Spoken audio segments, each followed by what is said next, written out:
चीज को कहां से हटा के कहां लगाना है, ये कोई नहीं समझ रहा है। सूरत फंसी संसार में, तासे पर गई दूर, सूरत बांधे स्थिर करो, आठों पहर हुजूर। इसी में भेद छुपा हुआ है सारा। अगर आप अपनी सूरत को जानते हो कि मेरी सूरत क्या है और इस वक्त वो कहां है, तो समझ लो कि अब आपका रास्ता क्लियर हो सकता है। लेकिन आपको यही नहीं पता कि सूरत होती क्या है और कहां लगा रखी है मैंने, अभी कहां है, जब सो जाता हूं तब कहां जाती है, जब और गहरी नींद में चला जाता हूं तब कहां होती है, जब मैं कोई भक्ति करता हूं तब कहां होती है, जब मैं कोई हठ योग करता हूं तब कहां होती है। अगर ये चीज आपको पता है तब तो समझो आपको आगे का ज्ञान मिल सकता है। लेकिन आपको यही नहीं पता कि सूरत होती क्या है, तो आपको कुछ पता नहीं, सब जीवन बर्बाद हो जाएगा। सारा खेल सूरत का है। इस बॉडी को चला कौन रहा है? सूरत चला रही है। आत्मा तो सबके पास है। कोई कहे मैं आत्मा की वजह से जीवित हूं, तो फिर मर कैसे जाता है? आत्मा तो सदा साथ है, मर कैसे गया? सूरत साथ छोड़ जाती है उसका। इस सूरत की वजह से आप चल रहे हो। अभी यहां बैठे, लेकिन ध्यान में क्या है? अरे भैंस का दूध निकालना है यार। तो सूरत कहां है? अभी भैंस के पास पहुंच गई वो, तुम यहीं बैठे रह गए। टीचर कहता ना बच्चे को, ओए सुरत किथे तेरी, क्या पढ़ाया मैं दस? फिर बच्चा कहता है गुरुजी मैंने एक बार होर दस दो जी, मैं कुछ सोच रहा सी।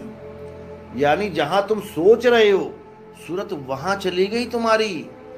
इसी प्रकार ये पूरे ब्रह्मांड में घूम रही है। सूरत फंसी संसार में, तासे पर गई दूर, सूरत बांध स्थिर करो। कहां करो?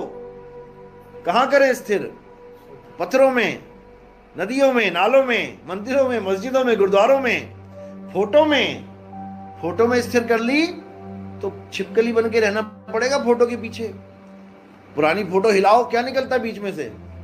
छिपकलियां भागती हैं, 2 4 5 इधर से उधर से। वहां पे भी स्थिर नहीं करना है। सूरत कहां स्थिर होनी चाहिए? सूरत शब्द गुरु में स्थित होनी चाहिए। शब्द गुरु कह लो, तुम्हारा निज स्वरूप कह लो, मेरा आत्म स्वरूप कह लो, उसमें स्थिर होनी चाहिए। जब आत्म स्वरूप में स्थिर हो गई, अब वो अचल हो जाएगी। अब उसको ठिकाना मिल गया।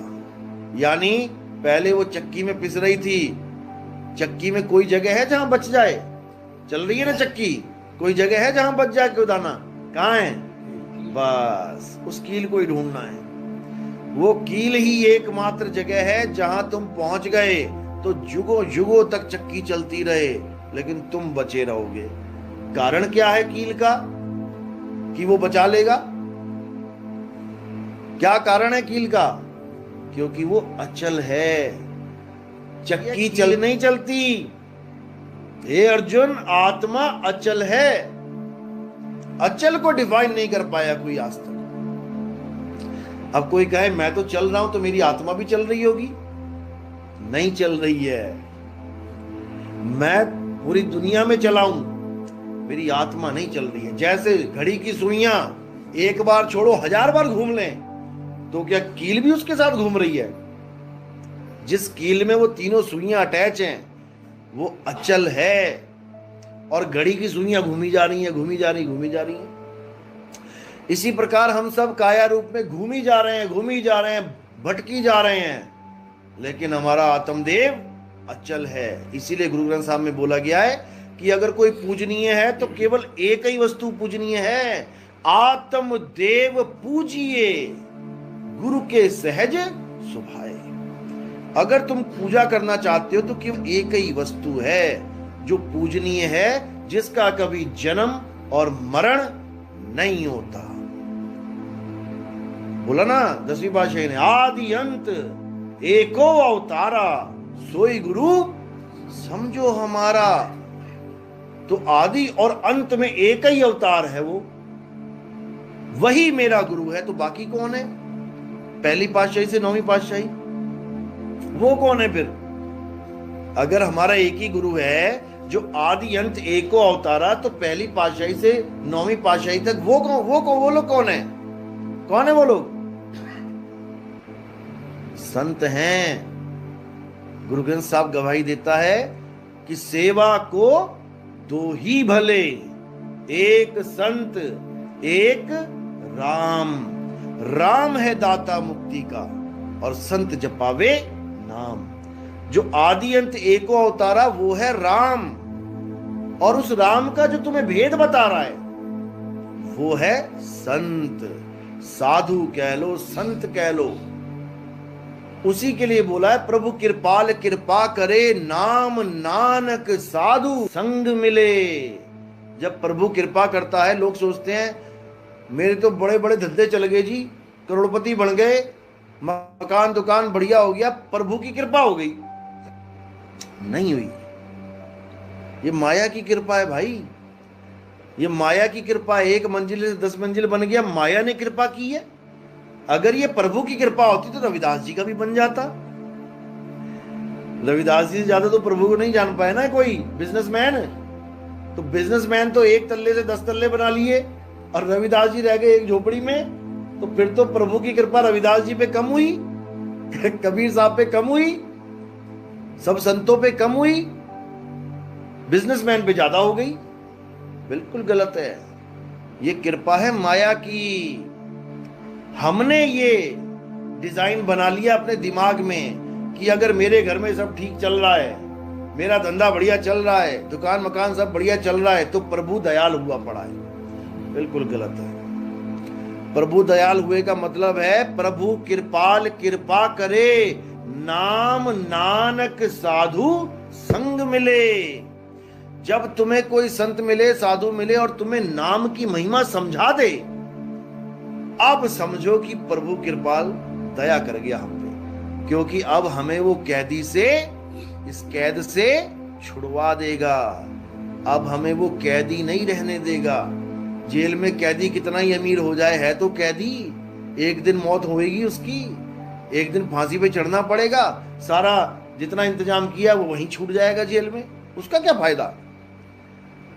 50 करोड़ रुपए मेरे पड़ोसी के पास थे, मैंने बिजनेस किया, उसका सारा पैसा मेरे पास आ गया, जिसमें से 1 लाख में खर्च पाया, बाकी सारा वहीं का वहीं रह गया। तो मैंने क्या कमाया? मात्र 1 लाख रुपया। जो तुमने कमा के बैंक में डाल दिया, जो पड़ा रह गया, वो तुमने कमाया ही नहीं।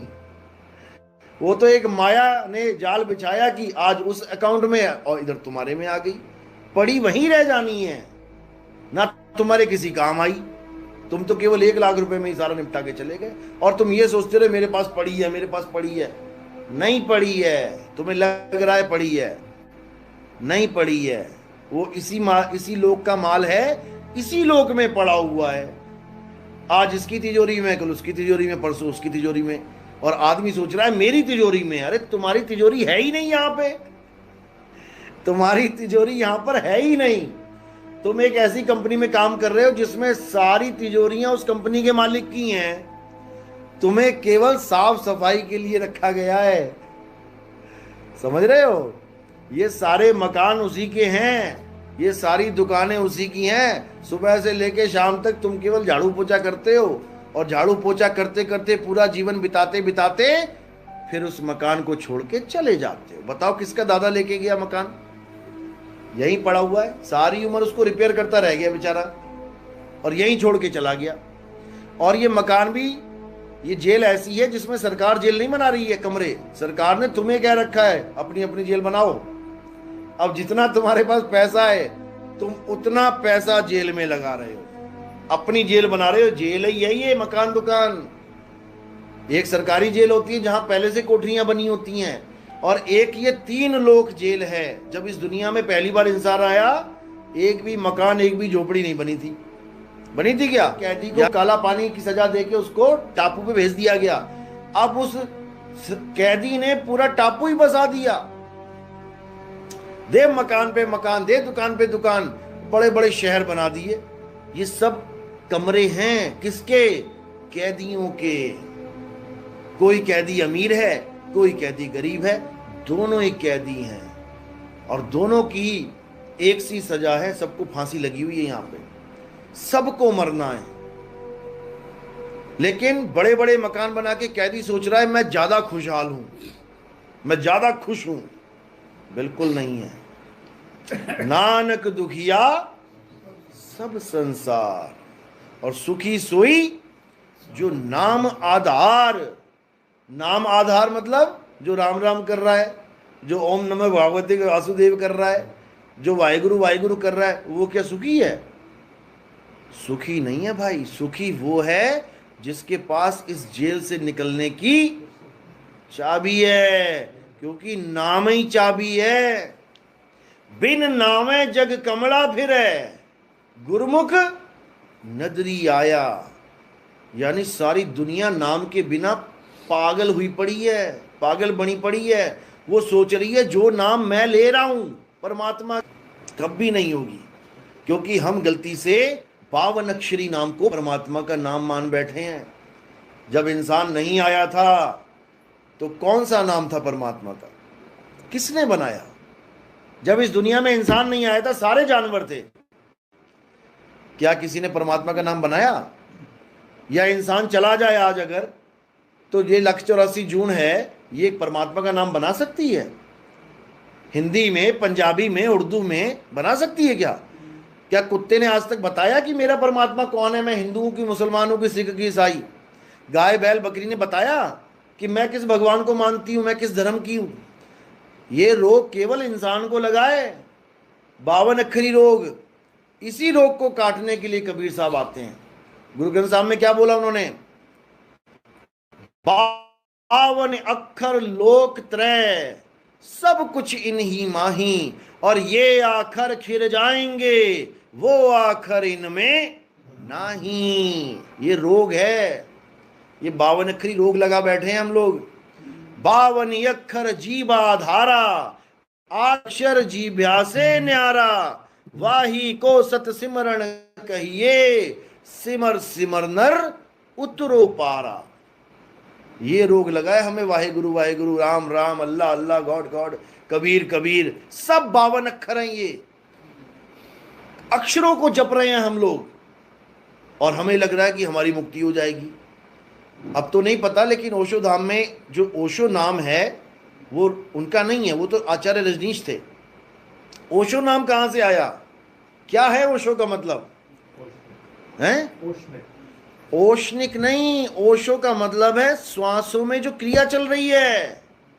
ओ शो, जो आप सांस ले रहे हो, इसी को योगी ने कहा ओ से ओम, सो से सोहम, ओम सोहम, ओम सोहम। उसी को शॉर्टकट में ओ शो बना दिया, और ओशो के साथ भगवान लगाया, भगवान ओशो, क्योंकि वो इसी को भगवान मानते हैं। सारी दुनिया इसी को भगवान मानती है। ये आ रही है जा रही है तो जिंदा है, ये आना जाना बंद तो भगवान हो गया दूर और बंदा हो गया खत्म। महात्मा बुद्ध ने भी इसी की महिमा गाई है, आती जाती सांस की। विपासना करने गया है कभी कोई? नाम सुना है विपासना? क्या करवाते हैं वहां पे? हाँ, वहां पर पूरे बॉडी में ध्यान लगवाया जाता है पहले तो, उसके बाद जो आखिरी क्रिया है उनकी सांसों की क्रिया है। उसी को भगवान माना गया है कि वो है तो ये काया चल रही है, वो नहीं तो कुछ भी नहीं। लेकिन ये गलत ज्ञान है। कौन है जो बिना सांसों के भी जिंदा है, जिसको सांसों की जरूरत ही नहीं है? कौन है वो? आत्मा। आत्मा बिना सांसों के जिंदा है। आत्मा को सांसों की जरूरत ही नहीं है। सांसों की जरूरत किसे है? इस बॉडी को है, जिंदा रखने के लिए, आत्मा को नहीं। आत्मा को तो शस्त्र काट नहीं सकता, अग्नि जला नहीं सकती, वायु सुखा नहीं सकती, जल भिगो नहीं सकता, तो इसको खाना पीना, सांस लेना ना लेना, इससे कोई मतलब ही नहीं है। लेकिन कोई समझ नहीं पा रहा है। जिस दिन समझ में आ जाएगा उस दिन पैरों से जमीन निकल जाएगी। बस समझाने वाला चाहिए जो तुम्हारे सारे भरमगढ़ तोड़ के तुम्हें एक से जोड़ दे। भरमाने वाले बहुत बैठे हैं 52 अक्षर के नाम पे। हम अल्लाह को मानते हैं, हम राम को नहीं मानते, हम वाहिगुरु को मानते हैं, हम कृष्ण को नहीं मानते। बहुत बैठे हुए हैं। ये सब 52 अक्षर और शरीर का खेल है। केवल 52 अक्षर और शरीर का खेल है। हम कृष्ण जी के शरीर को नहीं मानते, हम तो शंकर जी के शरीर को मानते हैं। और दोनों शरीर बने किसके हैं?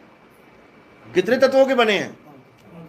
किसी का 6 का तो नहीं बन गया, ये 4 का तो नहीं बना। इस 5 तत्वों को ना मान के तुम दूसरे 5 तत्वों को मान रहे हो। बात तो वही है, बस तुमने डिजाइन चेंज कर दिया। तुमने डिजाइन चेंज कर दिया। तुम मैदे की मट्ठी ना खा के तुम कह रहे हो मैं मैदे की मटरी खाऊंगा, तो क्या हो जाएगा? पेट में क्या जाएगा? मैदा। बस यही झगड़ा है।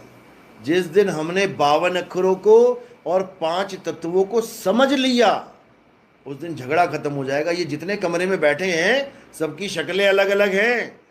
शक्लें अलग है तो नाम अलग रख दिए, लेकिन जब तात्विक रूप से इनको देखोगे तो कौन कौन बैठा है यहाँ पे? कौन बैठा है? सब एक ही हैं।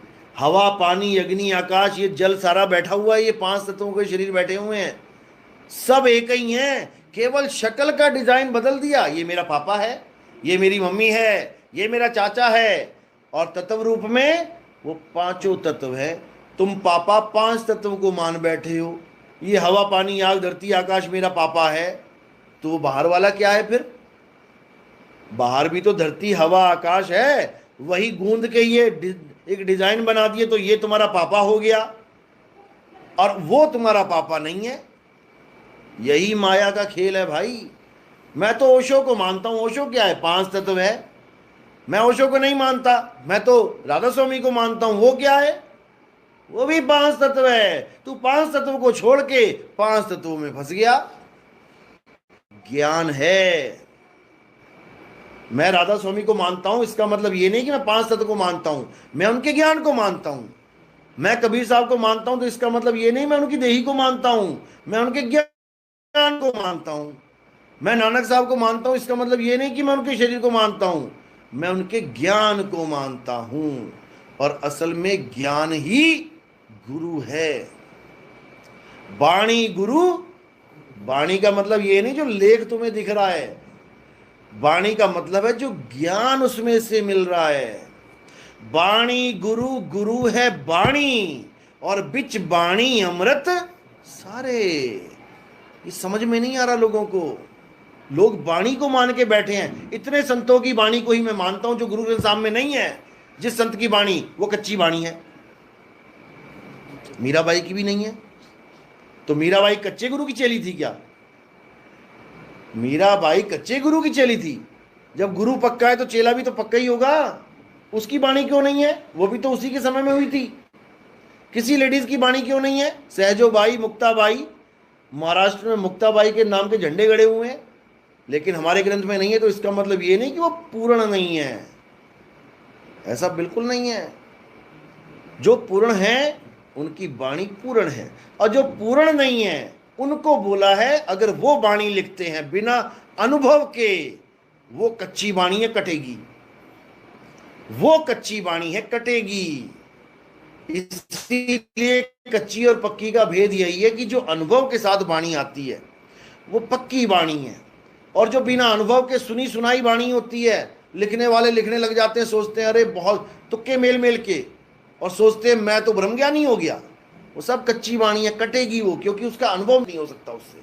उसने लिख तो दी, संतों की वाणियां देख देख के या संतों का सत्संग सुन सुन के, मेरा शब्द गुरु, मेरा परम पिता परमात्मा, मेरा ये मेरा वो, लेकिन कौन है वो शब्द गुरु जानते हो क्या? नहीं जी, अनुभव तो नहीं हुआ। फिर काहे को लिख दी वाणी है?